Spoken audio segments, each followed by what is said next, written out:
अस्सलाम वालेकुम, मैं डॉक्टर मोहम्मद सलमान कयूम एक नई वीडियो के साथ हाजिर हुआ हूँ। आज हम बात करेंगे लो ब्लड प्रेशर पे। लो ब्लड प्रेशर को समझने से पहले आपको मैं बताता हूँ कि असल में ब्लड प्रेशर होता क्या है। जैसे कि आप सब लोग जानते हैं कि हार्ट जो कि पंपिंग दिल यानी कि जो कि पंपिंग मशीन है, जो कि हमारे खून को all over the body supply करता है थ्रू सर्कुलेटरी सिस्टम। खून का जो प्रेशर हमारे आर्टरीज शरीयान की दीवार पर पड़ता है उसको ब्लड प्रेशर बोलते हैं। कुछ लोगों में ये हाई होता है, कुछ में कम होता है। हाई वाले की हम बात यहाँ पे नहीं करेंगे क्योंकि हमारा आज का टॉपिक लो का है, तो हम आपको लो वाले पे करके बताएंगे कि ब्लड प्रेशर लो क्यों होता है, इसकी वजूहत क्या हैं, इसकी अलामत क्या हैं और इसका जो है तो फौरी इलाज क्या है। कि नॉर्मल वैल्यूज के बारे में हम आपको बताते हैं कि 120/80 mmHg यानी ऊपर वाला प्रेशर 120 और नीचे वाला प्रेशर यानी कि डिस्टॉलिक प्रेशर जो है तो वो 80 mmHg हो तो ये एक नॉर्मल बीपी है। अगर इससे बीपी गिर जाता है, मिसाल के तौर पर सिस्टोलिक प्रेशर आपका 120 के बजाय 90 पे आ गया है तो ये आपका लो बीपी है। इसी तरह से डिस्टॉलिक प्रेशर जो कि नॉर्मल 80 है और 80 से कम होकर 60 या 50 पे आ गया है तो ये एक लो ब्लड प्रेशर की एक अलामत है, ये एक लो ब्लड प्रेशर है। सबसे पहले हम इसकी वजूहत के बारे में बात करते हैं कि कौन कौन सी ऐसी वजूहत हैं जिसकी वजह से एक बंदे का बीपी लो होता है। तो इसकी पहली वजह है बहुत ज़्यादा कमज़ोरी यानी कि बहुत ज़्यादा एनीमिक, बंदे में खून की कमी हो उसका बीपी लो हो सकता है। इसी के साथ साथ कुछ कंडीशन है जैसे डायरिया। अगर एक बंदे को डायरिया है यानी कि दस्त है, उसका पेट खराब है, लूज मोशन है उसका जो है तो बीपी कम हो सकता है। इसी के साथ साथ अगर एक बंदे को कै है, उल्टी आ रही है तो उसका बीपी भी लो हो सकता है। लॉस ऑफ फ्लूइड्स, अगर जिस्म के अंदर से बहुत ज़्यादा मतलब जिस्म से बहुत ज़्यादा लॉस ऑफ फ्लूइड है, किसी फ्लूइड का कोई खून निकल रहा है, कोई और फ्लूइड लॉस हो रहा है, अक्सर जो है तो फीमेल्स को इस तरह की प्रॉब्लम होती है तो उनका भी बीपी अक्सर लो देखा गया है। प्रेगनेंसी के दौरान अक्सर बीपी लो होता है और इसी के साथ साथ शुगर के मरीजों का भी बीपी लो देखा गया है।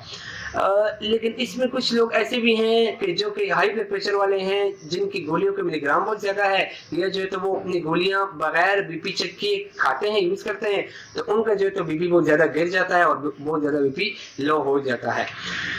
तो सिम्टम की अगर बात करें तो इसकी पहली अलामत और बड़ी अलामत है कमज़ोरी। मतलब बंदे को जिसका बीपी लो है उसको हर वक्त कमज़ोरी महसूस होगी, खड़ा होने पे चक्कर आएंगे और इसके साथ साथ उसको जो है तो आंखों के सामने धुंधलापन सा और अजिया या वोमिटिंग आ सकती है, उसको क्या हो सकती है उसको, और वो सारा दिन थका थका हुआ तो मतलब एक जगह बैठा रहेगा या लेटा रहेगा, जैसे ही वो उठेगा उसको चक्कर आएंगे, उसका दिल खराब हो सकता है। ये सारे लो बीपी के सिम्टम हैं।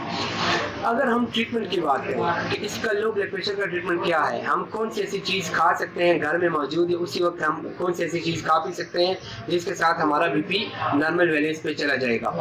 तो उसका सबसे पहले आप अपनी काज यानी वजह को रिमूव करें।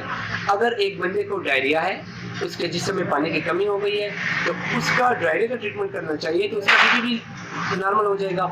इसी तरह से अगर एक बंदा बहुत मतलब हाई ब्लड प्रेशर की बहुत ज़्यादा गोलियां खा रहा है या गोली का मिलीग्राम बहुत ज़्यादा है तो वो अगर गोली बंद कर देगा या अपना बीपी चेक करके दोबारा गोली खाएगा तो उसका भी हम मतलब जो है तो बीपी कंट्रोल कर सकते हैं। इसी तरह से अगर एक बंदे को वोमिटिंग है, बहुत शदीद तरीन क्या है और उसके साथ जो है तो उसका जो है तो लॉस ऑफ फ्लूइड हो रहा है तो उसको अगर वोमिटिंग उसकी बंद कर दी जाए, उसका जो है तो वोमिटिंग का इलाज कर दिया जाए तो उसका बीपी भी नॉर्मल हो जाएगा। इसी तरह हमें चाहिए कि हम सबसे पहले जो है तो बीपी नॉर्मल करने के लिए काज को रिमूव करें। जिस वजह से बंदे का बीपी लो है वो वजह हम हटा दें तो बीपी नॉर्मल रहेगा। और अगर हम इलाज की बात करें तो इसकी का फौरी इलाज जो है कि आप उसी वक्त एक गिलास पानी लें, उसमें आप थोड़ा सा नमक डाल लें, नींबू डाल लें, वो पी लें तो आपका जो है तो बीपी नॉर्मल हो जाएगा। इसी के साथ साथ खजूर, जिन लोगों के बीपी कम रहता है और वो एनीमिक है यानी उनके खून की कमी है तो खजूर बहुत बड़ी नेमत है ऐसे मरीजों के लिए, ऐसे लोगों के लिए जिनका बीपी कम रहता है और इसके साथ तो एनीमिक भी है। इसी के साथ साथ टॉनिक टैबलेट्स आती हैं, हमारा होम्योपैथिक में बड़ा बेहतरीन इलाज है और इसी इलाज के साथ साथ हम मरीजों को ये एडवाइस करते हैं कि आप फ्रेश जूसेस पिए, लाइक केले का जूस पिए, बनाना शेक, या आप जो है तो सेब खा लें, आप कोई भी फ्रूट का इस्तेमाल करें आप, इसके साथ भी आपका बीपी नॉर्मल रहेगा।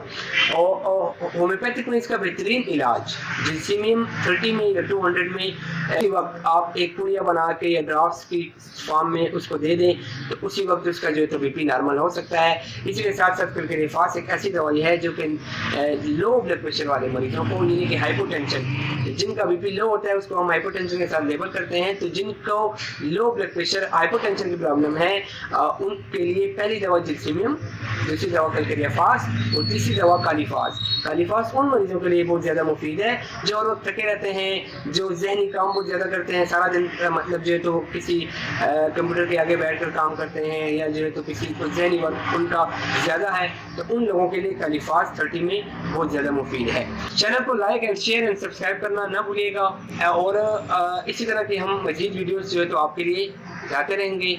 अस्सलाम।